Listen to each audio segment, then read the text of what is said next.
From Keene in the Shire, the Liberty Media capital of the world, this is Daryl W. Perry, host of FPP Radio News for Monday, April 13th, 2015. Silver is trading at $16.36 per ounce. Gold is valued at $1,201 per ounce. And according to BitcoinAverage.com, the average price of Bitcoin is $236. Antiwar.com reports a U.S. drone strike killed at least 4 people in North Waziristan yesterday, leveling a house and wounding several others within. It is the first confirmed U.S. drone strike inside Pakistan in weeks. None of the slain in this attack were identified, though unnamed sources were quoted in the Pakistani media claiming they were affiliated with the Sajna group within the Pakistani Taliban. Officials did not appear particularly interested in the anonymity of the slain in this attack, which of course isn't so unusual, but rather focused on a report out of Al-Qaeda's India branch saying 2 of their leaders had been killed in previous strikes. Slaying anonymous tribesmen has been mostly without consequence for the U.S. drone program, apart from growing anti-U.S. sentiment in the area. One exception was a 2009 strike which killed 3 civilians and which has led to murder charges against a former CIA station chief.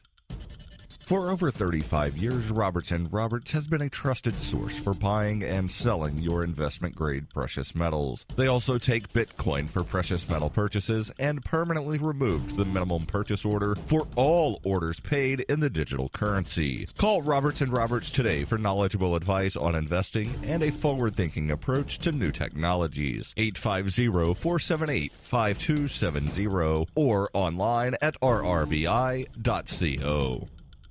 UPI reports police in Ohio say a middle school student stole up to $25,000 from his grandfather and passed out $100 bills to classmates throughout the week, giving several $1,000s away. Investigators say they recovered up to $7,000, but some of the money had already been spent when officials at Claggett Middle School in Medina, Ohio discovered what was happening on Wednesday. Sergeant Brett McNabb of the Medina Police Department told the Medina Gazette that a 13-year-old student stole the money from his 83-year-old grandfather over spring break, though the details of how exactly that occurred are unclear and it's too early to tell if charges will be filed. McNabb said that the teen did not pass out the full amount, but that multiple students, as well as adults, guardians, and associates of the children, had received and spent portions of the cash. Police say they have recovered some of the merchandise that was purchased. McNabb said several adults are under investigation for their role in this incident.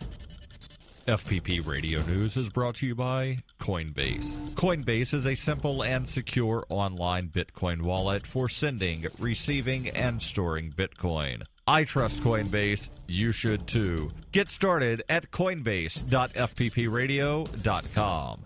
That's coinbase.fppradio.com.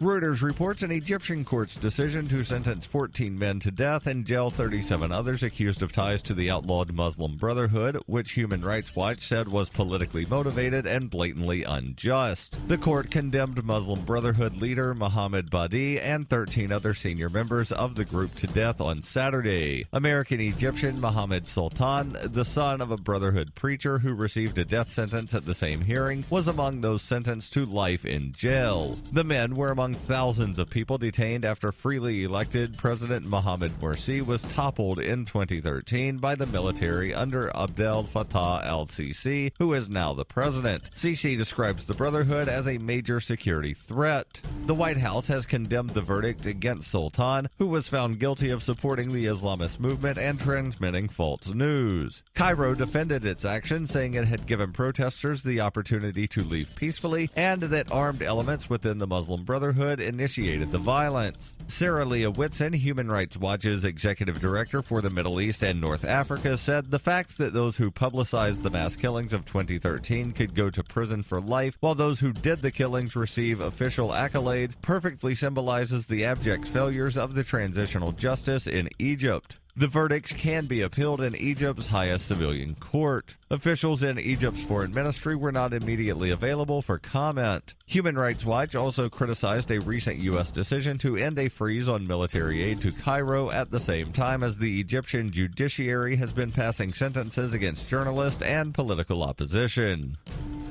This has been FPP Radio News, online at fppradio.com.